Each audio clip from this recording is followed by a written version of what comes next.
The city never slept, but some parts of it were forgotten. Beneath the glowing skyscrapers and the constant hum of traffic, there were alleys that smelled of rust, rainwater, and hunger. That's where people like Daniel ended up. Daniel sat cross-legged on the cold pavement, an old cardboard sign leaning against his knees. The letters, scrawled in faded black marker, read, "Can I solve it for food?" People walked by without looking.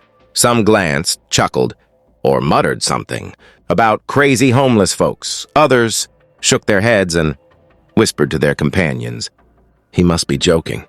Solve what? Daniel's beard was unkempt, his coat patched in 3 places, and his shoes barely holding together. But his eyes, gray, sharp, calculating, never stopped moving. He watched the angles of the buildings, the flow of traffic lights, the way rainwater pooled at uneven spots on the sidewalk. He wasn't asking for spare change like the others. He wasn't holding up a sign that said, "Hungry. Please help." No, his sign carried a challenge, and most people found that laughable. That morning, a group of college kids in hoodies stopped in front of him. They smirked as they read the cardboard. "Can I solve it for food?" One of them read aloud, mocking his tone. "Solve what, old man?" "A crossword?" The others burst out laughing. Daniel didn't flinch. He simply raised his head and asked calmly, "Do you have a problem worth solving?" His voice was deep, steady. The kids weren't expecting that. One of them nudged another and said, "All right, genius. Our problem is this. Why don't you just get a job?"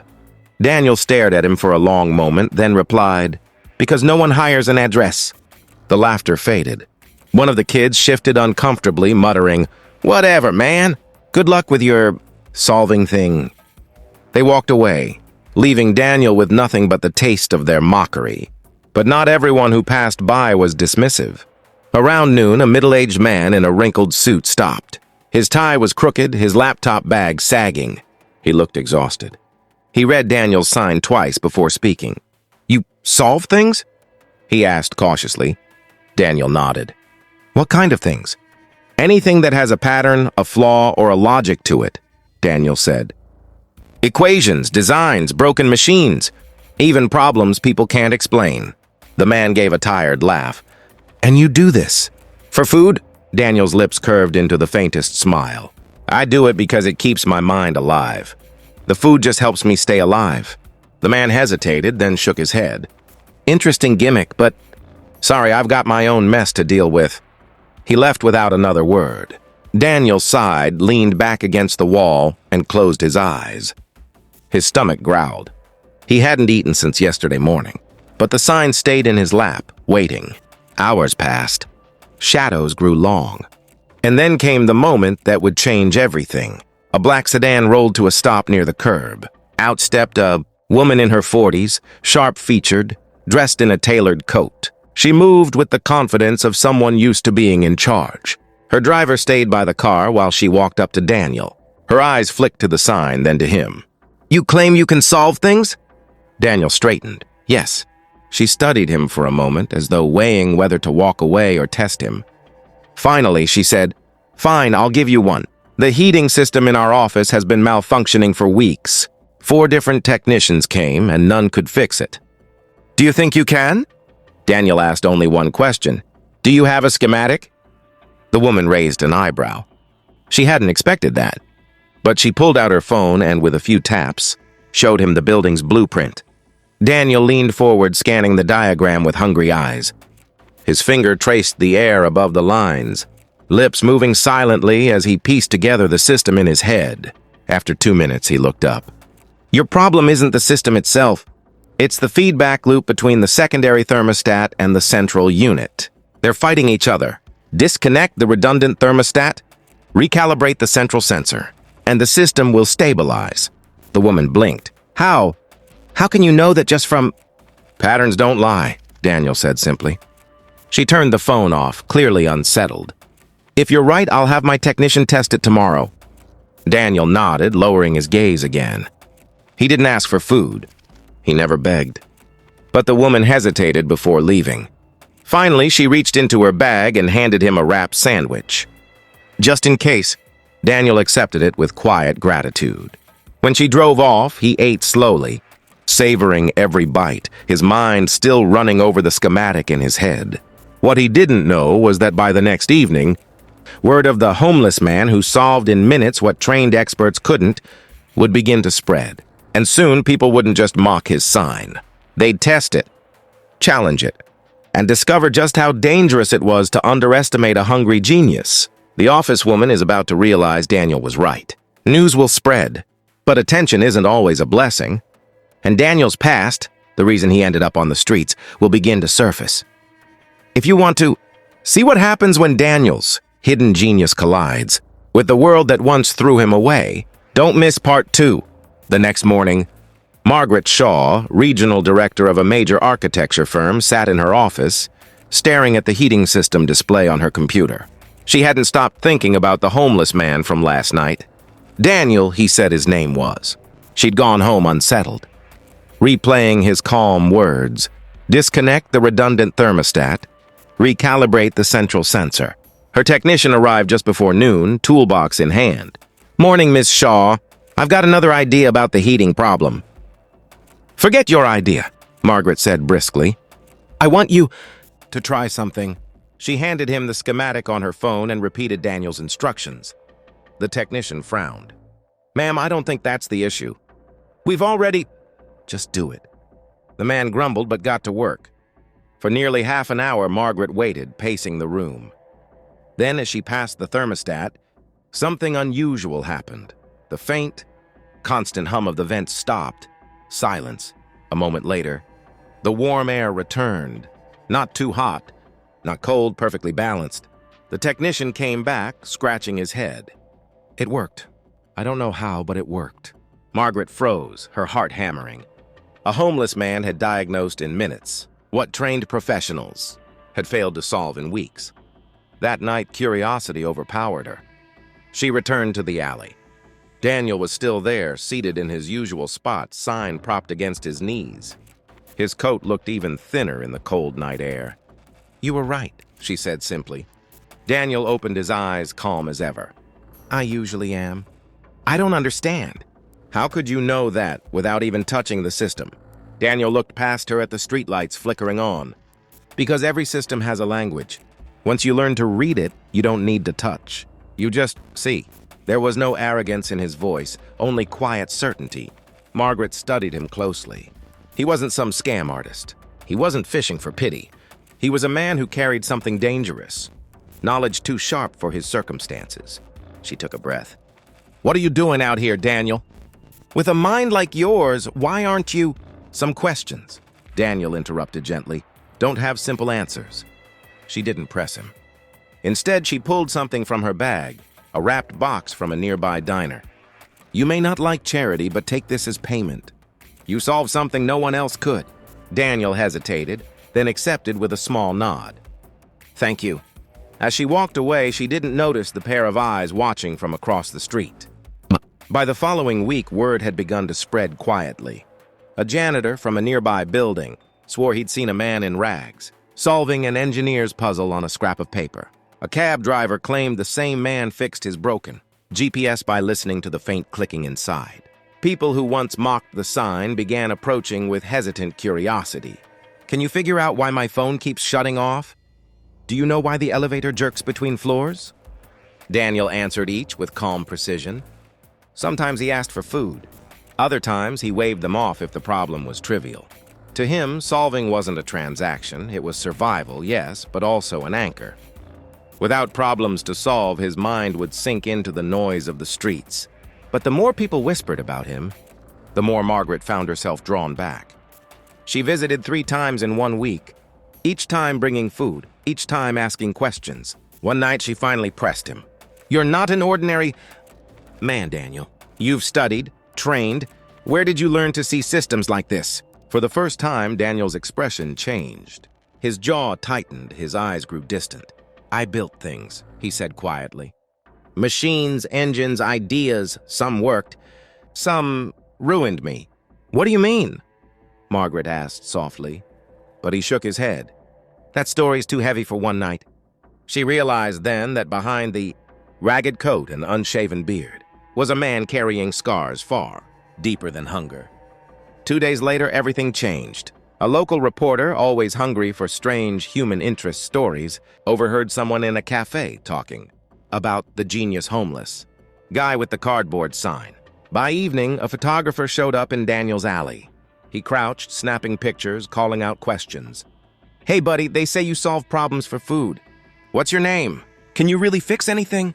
Daniel didn't answer. He hated cameras. He lowered his head and stayed silent. But the article went online that night anyway, titled, "Homeless Man Claims to be Problem-Solving Genius. Joke or real-life goodwill hunting?" The piece mocked more than it praised. The comments section filled with sneers. If he's so smart, why's he on the street? Another crazy guy pretending to be Einstein. But amid the noise, there were others who wondered.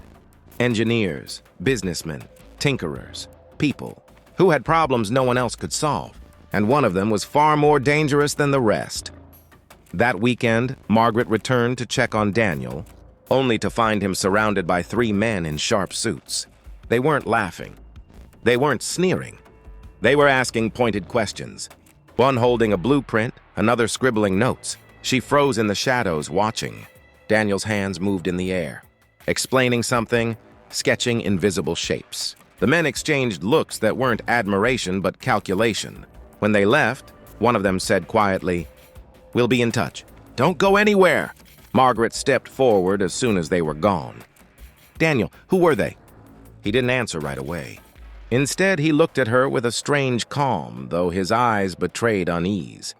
"They're not here to feed me," he said finally. "They're here to use me." The world is starting to notice Daniel, but not all attention is good. Who were those men? And what do they really want from a homeless man with a genius mind? Daniel's gift is about to bring him face to face with powerful people who see him not as a man, but as a tool. Don't miss part 3.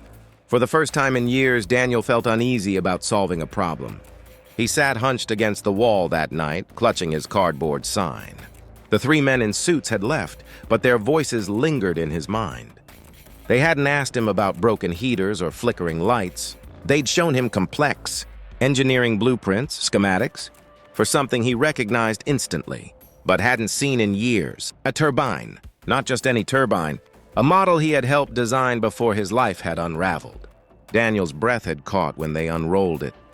He had traced the lines with his eyes, recognizing small details that only someone deeply familiar with the project would know. His corrections had spilled out of him before he could stop himself, and the men had listened too closely. The following day, Margaret found him in the same spot. She brought a thermos of hot soup and bread, but Daniel barely touched it. His eyes were distant. "They came back, didn't they?" she asked. He nodded. "Who are they?" "Not the type of men you want to owe anything to," Daniel murmured. He rubbed his temple as if trying to erase the memory. "They're private contractors. They buy talent the way others buy machines. To them, I'm not a man. I'm a shortcut." Margaret frowned. "But what were they showing you?" Daniel hesitated. His voice dropped low. "Something I once created. A design I thought was buried." She leaned closer. "You were an engineer, weren't you?" Daniel gave a hollow laugh. "I was more than that. I was an innovator. At least that's what they called me. But genius without wisdom is a curse." For the first time, he began to speak about his past. Years ago, Daniel had been one of the rising stars in mechanical engineering. He wasn't from privilege. He'd clawed his way into university through scholarships and sheer determination. By his late 20s, he had co-founded a small startup focused on renewable energy. His design? A revolutionary microturbine capable of producing high-efficiency power from minimal fuel. Investors flocked. His company grew. Headlines praised the young mind who could change the energy industry. But with success came pressure. Investors wanted faster results, bigger profits. Daniel's partners pushed for compromises, cheaper materials, quicker timelines. He resisted. Arguments turned into battles. Then came the accident. During a prototype test, a flaw, introduced when corners were cut, caused a catastrophic failure. No one died, but several workers were injured, and the project collapsed. Lawsuits swallowed the company. Daniel, branded negligent, was left with nothing. Worse, he carried the guilt of the people hurt by something he'd created. He drifted into silence, then into despair. He lost his job, his home, his purpose.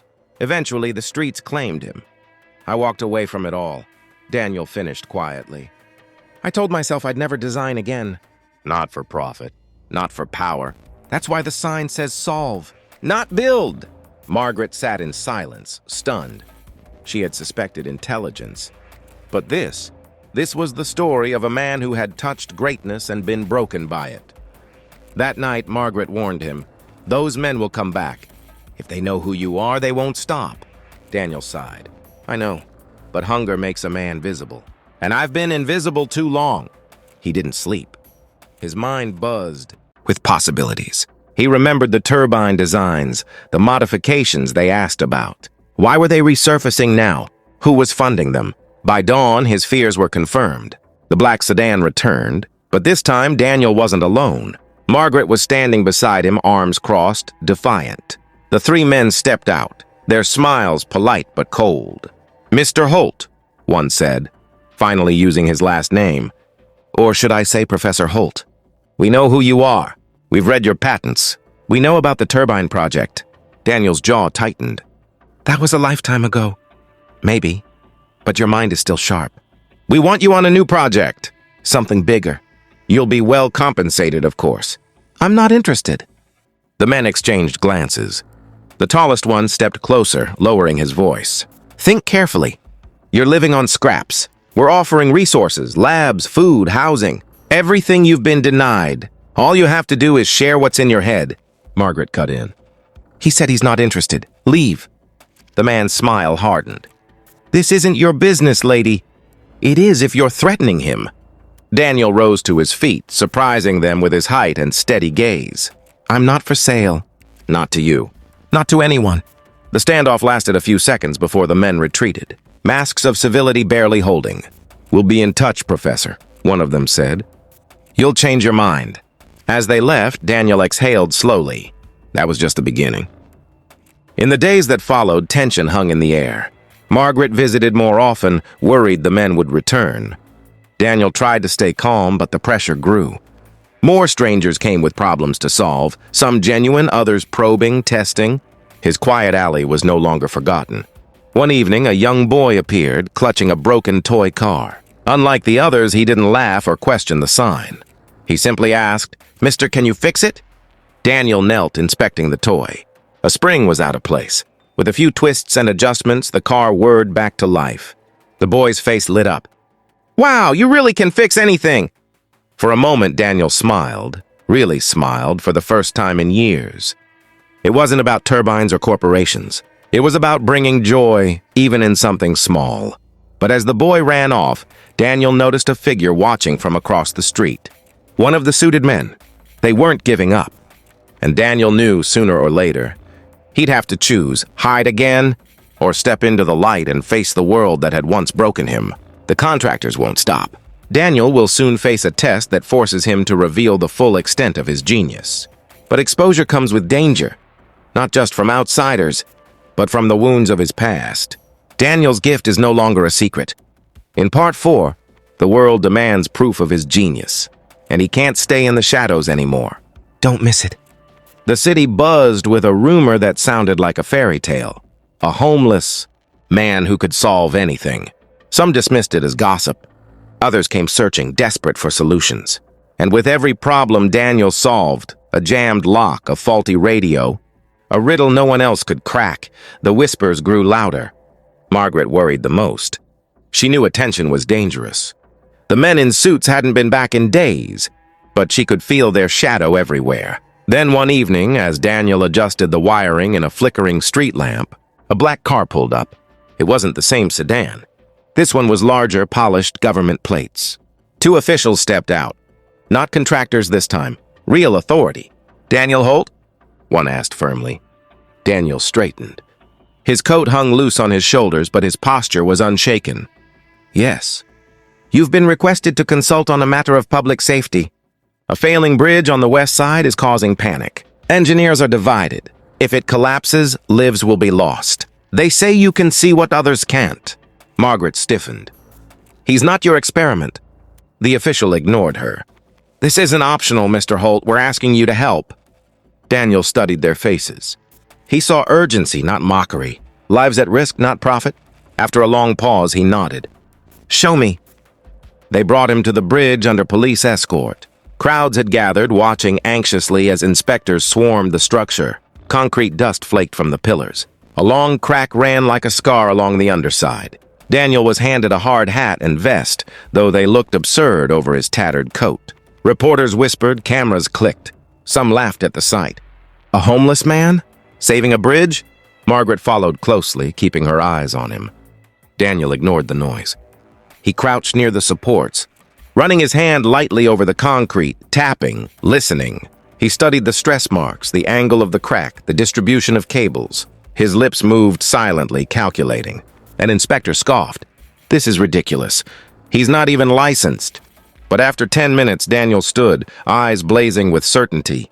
The bridge isn't failing where you think. The crack is a symptom, not the cause. The real weakness is in the support joints on the north end. They're misaligned, forcing unnatural pressure toward the center span. Reinforce those joints now and the bridge will hold. The officials hesitated. The inspector protested. That's not what our analysis shows. Daniel cut him off, voice firm. If you patch the crack without fixing the joints, the entire span will shear within weeks. You'll be pulling bodies from the river. Silence fell. The weight of his words was undeniable. The officials made the call. Workers moved fast, reinforcing the joints Daniel pointed out. Hours later, sensors confirmed stability. The crisis was averted. Reporters swarmed, shouting questions. Who are you? How did you know? Are you really homeless? Daniel said nothing. He walked past them, coat flapping in the wind. Face calm, but inside, he felt something stir. Something he thought had died long ago. Purpose. By the next morning, the story was everywhere. Headlines blared, "Homeless man saves city bridge with genius insight." From alley to hero, the mystery of Daniel Holt. Social media erupted. Some praised him as a hidden genius. Others doubted the story, calling it staged. And through it all, Daniel stayed in his alley, cardboard signs still resting against his knees. But the world no longer passed him by. Crowds gathered daily. Some begged for help with inventions or equations. Others came just to gawk, to take selfies, to laugh at the smartest homeless man in the world. Margaret shielded him as best she could, but even she knew this was spiraling. Daniel wasn't invisible anymore. That night, the men in suits returned. They didn't bother with politeness this time. "You've proven yourself," the tallest one said smoothly. "The whole world saw it. Now you're valuable, Holt. You can't hide behind garbage bins anymore." "I didn't do it for value," Daniel replied coldly. "I did it because lives were at stake." The man smirked. "And what happens when lives are at stake in places that pay very well?" "Military projects, energy contracts, private deals worth billions. You think you can stay noble when the world is bidding for your mind?" Margaret stepped between them. "He's not your commodity." The man's eyes narrowed. "Everyone's a commodity, Ms. Shaw. Some just fetch higher prices." Daniel held his ground, but his chest tightened. He had been dragged once before into the claws of greed and ambition. He had lost everything. Could he survive it again? Later, as the city quieted, Daniel sat alone, staring at the cardboard sign. "Can I solve it for food?" It had been a shield, a way to use his gift without being consumed by it. But now the shield was gone. Margaret found him there, lost in thought. "You did something extraordinary today," she said softly. Daniel shook his head. "I did what anyone with eyes would have done." "No, Daniel. You did what no one else could. And the world knows it now." He looked at her, pain flickering in his eyes. "That's what scares me. The world doesn't forgive brilliance. It devours it." Margaret knelt beside him. "Then don't face it alone." For the first time in years, Daniel felt the warmth of genuine trust. And yet, deep inside, he knew the storm wasn't over. The world was knocking at his door, and sooner or later he'd have to open it fully or be dragged through it. Daniel has proven himself to the world, but now powerful forces won't let him go. His past, his genius, and his choices will collide in a final test that determines whether he becomes a pawn or something greater. In Part 5, Daniel's story reaches its climax. Will he reclaim his life and use his gift for good? or be consumed once again by those who see him only as a tool. Don't miss the finale. The alley no longer belonged to Daniel. Where once there had been silence, now there were crowds. News vans parked on the street. Curious strangers came daily, hoping to witness a miracle. Some offered him food. Others waved money. A few just wanted a photo with the genius bum. Daniel endured it quietly, but each day chipped away at his peace. He had wanted survival, not fame. The sign had been his shield. Now it was a beacon. Margaret stayed close, protective. She turned people away when she could, but the tide was too strong. She could see Daniel's calm unraveling.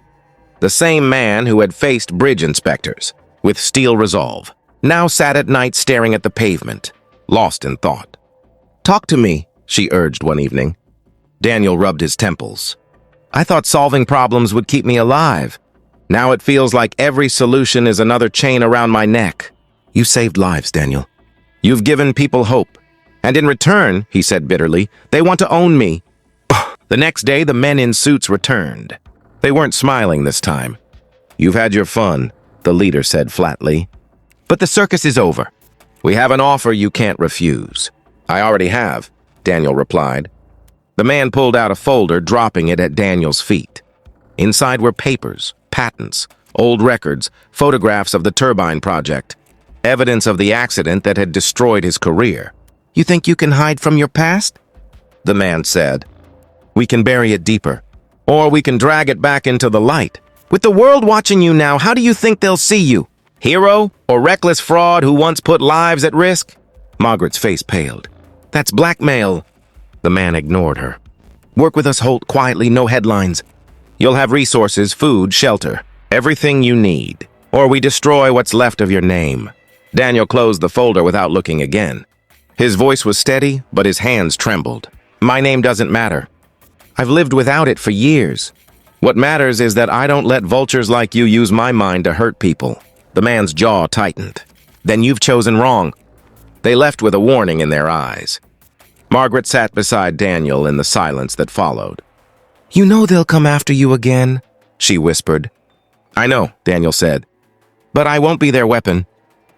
That night he made a decision. He couldn't erase the past, but he could redefine the future. The next morning, instead of sitting with his cardboard sign, Daniel walked into the community center a few blocks away. Margaret followed, bewildered. Inside, volunteers were serving breakfast to struggling families. Daniel approached the director. "I want to help. Not with food, but with knowledge. Let me teach." At first, the director hesitated. But word of Daniel's bridge solution had spread even here. After a long pause, she nodded. Within days, Daniel began gathering small groups. Curious kids, out-of-work mechanics, young dreamers with notebooks. He taught them how to see patterns, how to think critically, how to look at a broken system and imagine not just repairs but improvements. His lessons weren't about equations alone. They were about resilience, about not letting failure define you. "You can't eat knowledge," he told them one morning, "but knowledge can feed a lifetime. Don't waste it." Margaret watched from the back, moved. For the first time, Daniel wasn't solving just for survival. He was giving his gift away, piece by piece, so no one could ever own it again. But the men in suits didn't vanish. They came one final time. This time, Daniel didn't face them alone. The community center was full of people he'd helped. Margaret stood at his side. Reporters who had once mocked him now knew the truth of his teaching. The leader sneered. "You think hiding among the poor makes you safe?" Daniel's voice rang out clearly. "I'm not hiding. I'm building. You wanted to buy my mind. But it's not for sale, and now it belongs to everyone who's willing to learn." The room erupted in applause. Cameras flashed. The men realized they were beaten, not by force, but by exposure. They slipped out, knowing their grip had slipped forever. Weeks passed. The crowds outside the alley faded. The headlines moved on. But in the community center, something new had taken root. Children tinkered with broken radios. Adults drafted designs for cheap water filters. Daniel guided them, never boasting, never seeking fame. One evening, Margaret sat with him as the last group left. "You could go back, you know," she said softly. "The university, engineering. You could reclaim everything you lost." Daniel shook his head with a small smile. "I don't need to reclaim it. What I have now, it's enough. More than enough. He picked up his old cardboard sign, the words still scrawled across it. Can I solve it for food? He tucked it away, no longer needed. Food kept me alive, he said quietly. But teaching? That gives me life. Margaret smiled. For the first time, she saw not the broken man in rags, but the genius who had found his true purpose. Months later, the city knew less of the homeless genius and more of Professor Holt's community workshops. He never sought titles, never claimed fame, but the children who learned from him carried his lessons home. The mechanics found work again. Small inventions born in that modest center began spreading across neighborhoods. And whenever someone doubted his story, those who had sat in his classes said the same thing. He didn't just solve problems. He taught us to see the world differently. Daniel Holt had been mocked, broken, cast aside. But in the end, he wasn't remembered as the man who fell. He was remembered as the man who turned his pain into purpose. If this story moved you, remember, genius can come from the most unexpected places. And sometimes all it takes is a chance to see someone for who they really are. Share this story